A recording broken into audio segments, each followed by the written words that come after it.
So, paano mo nga ba malalaman yung size mo sa mga handmade press-on nails? So, ito yung mga handmade press-on nails na binibenta ko. And meron yung mga sizes like this one. It's size extra small, small, medium, medium, and extra small. So, may mga sizes yung ating mga handmade press-on nails. And set na sila ng 10 nails.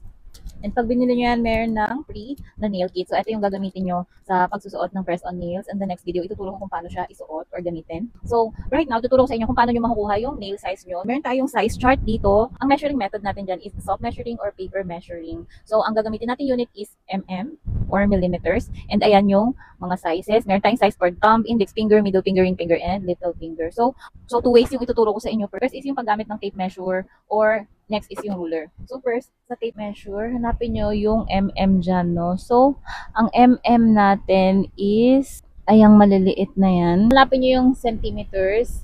Ayan, ang isang centimeters ay 10 mm. Ayan, so ang pagsukat dito sa gitna ng nail mo, pag ganito, hindi dito sa taas, hindi dito sa baba, dito sa gitna. Sa gitna mo siya susukatin. 10 mm ang isang centimeter, so itatapat mo yan dyan. Dito yung gitna ang susukatin natin, ha? Ayan. So, hanggang dito sa kabilang side. Ayan. So, yung ganito, 15 mm yan. Kasi nga, ang isang centimeter is 10 mm and umabot tayo dito sa kalahati ng isa. So, 15 mm yan. 15 mm. I hope nagigets nyo. So, 15 mm sa thumb ko. So, ang size ko is small. So, small, 15 mm sa thumb. So, index finger naman yung sukatin natin, no? So, sa middle kayo magsusukat, guys, ha? Hindi dito sa baba, hindi dito sa taas, sa gitna mismo. Para sakto yung size natin.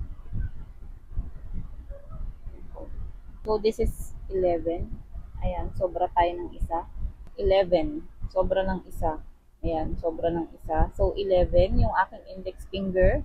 So, sa size chart natin, sa size small, 15 yung thumb ko and 11 yung aking index finger. Usually naman kahit yan lang sukatin mo, alam mo na kung anong size mo, pero pwede mong sukatin yung lahat ng nails mo and i-list mo na lang. So, yun yung sa tape measure. So, paano naman natin gagamitin yung ruler, no? So, find mo rin yung centimeter. May centimeter ba tayo dito? Okay, centimeter to. So, ang gagawin mo, kapag ruler yung gagamitin mo, islangan mo ng paper. So, kuha ka lang ng papel, kahit maliit lang. Ito yung gagamitin natin pang sukat sa nails natin. So, just hold it. And ayan. Sukatin mo siya. Again, sa gitna tayo magsusukat, guys. Sa gitna, papunta dito. So, markahan mo na lang yan. And sukatin mo siya sa ruler.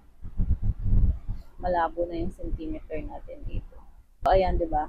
Yung aking thumb is 15 mm sa sukat. Ayan, 15. So, ang isang centimeter is 10 mm, guys. Ha, I hope na naiintindihan nyo and hindi magulo yung aking explanation. So, ito yung ating size chart. Pinupost ko rin to.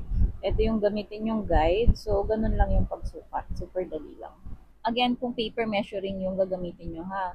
Ayan, mamarkahan nyo lang yung papel para alam nyo kung saan nyo susukatin. Like that. You can use pen para mas malinaw. So, this is 11 mm yung aking index finger, which makes me size small. So, I hope na gets nyo, guys. PM na kayo ng size nyo and ng design na gusto nyo.